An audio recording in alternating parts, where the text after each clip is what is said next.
Hey everybody, so welcome to my day 5 of my challenge. Today I'm going to be talking a little bit more about some food, which will happen a lot over these 30 days. Hence why I brought you to my kitchen area. I thought it would be a little bit more appropriate. Um, I was having a chat with my mom, who usually calls me after all of my videos to talk about what I said on them and ask questions and things like that. And she was saying too that she's surprised I haven't been talking more about food, because nutrition and health and food are probably they're totally my passions in life. I know way too much about food, and way too much about vitamin and mineral absorption in your body. And I love it very, very much. And you're gonna notice how excited I get whenever I talk about food.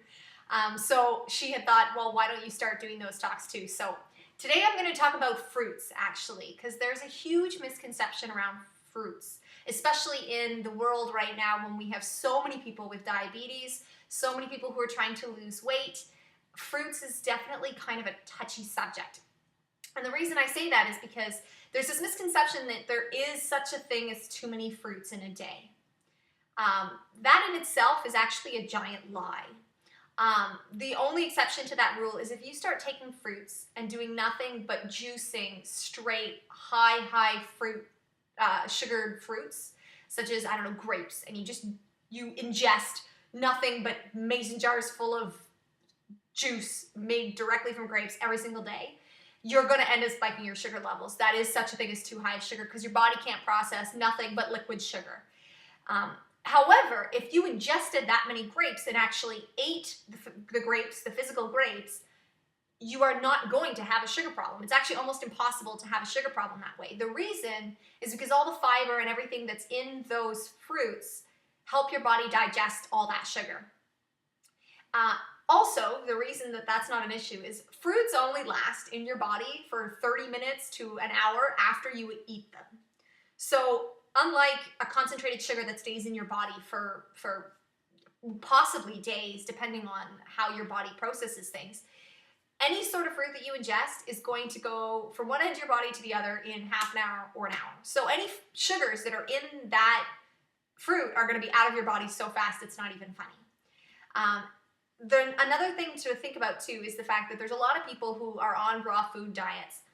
And those that are on raw food diets, as a personal recommendation of everything that I studied, and most doctors that know anything about raw food diets will say the same thing, that most raw food diets, in order for them to be actually healthy, because there is such a thing as unhealthy raw food diets, have an extremely high amount of calories, and they have very, very high carbs, and then low protein and low fats. And most of their carbs on a high carb, low fat diet are going to be from fruits, because of the fact that fruits easily digest in their body. Your body can run very well off of those sugars. So there is no such thing as eating too many fruits. And I'm going to give an example. I don't have a sugar problem. I am nowhere close to having a sugar problem. My breakfasts usually consist of a smoothie that have in them probably about 6 or 7 dates, raw dates, and 2 to 3 bananas at minimum, as well as about a cup of blueberries, because I like my smoothies in the morning. And between that, there's probably 400 calories worth of nothing but sugars. Nothing but sugars. I don't have any sugar problems, and I will eat fruits all day long. Last summer, one of my favorite things to ingest actually for my breakfasts was I would eat half a watermelon. Yeah, I know that sounds a little silly. I usually eat something else too, because let's face it, watermelon's not super filling, so I try to have either a little bit of oatmeal or a little bit of some sort of nuts or something that's a little bit more filling for me. But I would take a watermelon and I would cut off the green part and leave all the white, leave all the pink, and just smoothie it up. And I would have mason jars of watermelons that I would be drinking every morning. And I had so much energy last summer, it wasn't even funny. So from a too many fruits, I mean, unless you're going to be liquefying them, taking out all of the fiber and ingesting, liters upon liters of nothing but fruit juice, which I don't recommend. you're not going to have an issue with fruits. Fruits are extremely high in vitamin content, mineral content. There's so many antioxidants in them. There's so much vitamin C. There's so many good things in fruits. I highly, highly encourage the eating of fruits. And I also wanted to show, because I've had a couple of people say, well, what kind of stuff do you have in your kitchen? And especially regarding fruits, because this was what my topic was going to be today. I thought I'd show something. One of my challenges to myself lately, and this might be slightly off topic, but it's kind of cool and I wanted to share it. I've been trying to cultivate yeast for muffin making and a whole bunch of different things like that. But the trick is I did not want to use any flours or any starches. So no, because that's not on my list at the moment. So no flours of any kind and no starches of any kind. And there are some wonderful flours out there. There are some wonderful starches out there, but this is kind of more of a personal challenge to myself. So I'm trying to cultivate yeast, and I've been thinking about doing sourdoughs and things along those lines, but they're extremely difficult to do, if not impossible, without some sort of flours. So one of the things I've heard about, first off on the sourdough note, I thought, I wonder if it's possible to make sourdough starter out of butternut squash, because you can make butternut squash flour and use it for a lot of different things. So in my kitchen, this guy here is my sourdough butternut squash. It's been sitting for about probably 7 days right now. It does have a little bit of that sourdough smell to it, but it doesn't smell bad. It's not smelling up my kitchen or anything like that. I have no idea if this is going to work yet. This is just one of my weird crystal experiments. I kind of feel bad for my boyfriend of the fact that I have a whole bunch of weird things in mason jars in my kitchen at all times, which is probably a little weird.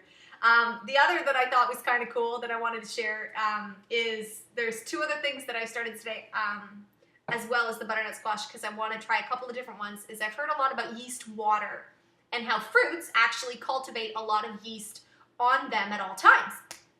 So I thought, well, why not take fruits and put them in water and see if I can actually create yeast in the water from those fruits.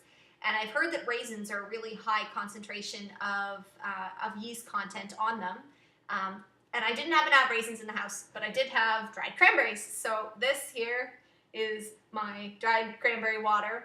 I'm hoping that this guy actually does work as well. There are some bubbles and stuff already, which is exciting because that means that there's something in there happening. So that's exciting.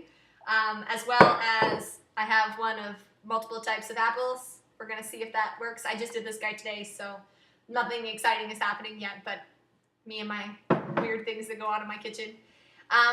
Regarding fruits, right before I let you go though too, a lot of people think, well, if fruits aren't bad, then I can, dehydrated bananas and dehydrated apples and all those sorts of things that are really high sugar content, those won't be a problem. Yes, they are a problem. I love them very much. That little black thing in the back right there, that is my dehydrator. I love it very, very much. But the exact opposite problem can happen as if you were having a juice. So the fruit juices, straight fruit juices, are a problem because they don't have any of the fiber anymore. And they don't have any of the same digesting abilities that you need to be able to get rid of all that sugar. When you actually dehydrate fruit, you're taking out all the water, in essence. It still has all the same vitamin and mineral content, just like a fruit juice would. But the problem is the fact that all that's left is fiber and sugar, and you need that water in order to be digesting that. So if you're going to be eating, and you can eat so much more of the dried stuff than you could of just a normal fruit. So, for instance, the other day I had made that mistake about a week and a half ago, and I had eaten, I think, probably about 5 bananas that were dried banana chips, just sat there one day, and I felt so terrible afterwards. And, I mean, I could eat 5 bananas in a day, and that wouldn't be an issue. I've definitely done it a ton of times. But because there's no water in there, and I drink a fair amount of water in a day, as I always talk about, but you would need to have like 3 water bottles just to compensate for the 5 bananas you ate, let alone all the water that you needed that day anyway. So it is very easy to overeat dried fruits. So it's something to definitely keep in mind to limit yourself when you do that with those kind of fruits. But fresh fruits, melons, things like that. Eat your heart away as much as you want. Apples, they're wonderful. Eat as much as you want. You're not gonna overdose on any of that kind of stuff. Feel free, especially if you are diabetic. It's something to keep in mind too, because it gives you that sugar fix. Dates are my favorite. Actually, one of the things a lot of people don't realize is you can make date syrup and use it in a lot of your recipes as you would sugar, and nothing ever tastes like dates the moment that you mix it with something. So just taking a couple of dates, putting it in a blender with a little bit of water, putting it in a little jar in your fridge, you can use that like you would honey. Literally, it's that sweet. And if you're putting it in baking or something like that, it'll make it super sweet and it doesn't taste like dates. So if you're a person that doesn't like the taste of dates, you'd never taste the date other than it would be very sweet. So there's my ramble for the day. Stay positive, my friends. Have a wonderful night. Bye.